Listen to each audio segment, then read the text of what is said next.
Sa unang tingin ay aakalain mong ito ay isang dambuhalang tsunami. Nakakapangilabot.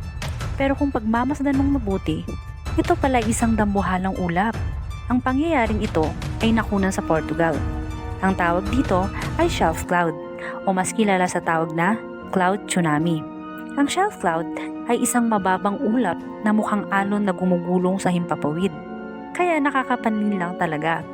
Pero paano nga ba ito nabubuo? Ganito yon.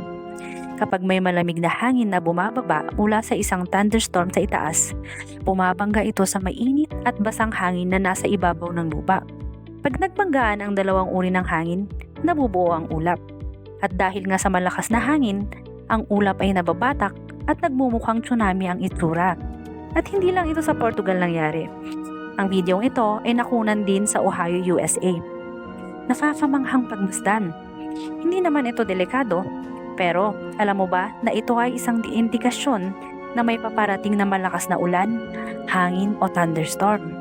Kaya, kung next time at may makita kang cloud tsunami, humanga ka, oo. Pero wag pa rin natin kakalimutang mag-ingat. See you sa susunod na video mga ka-watchers.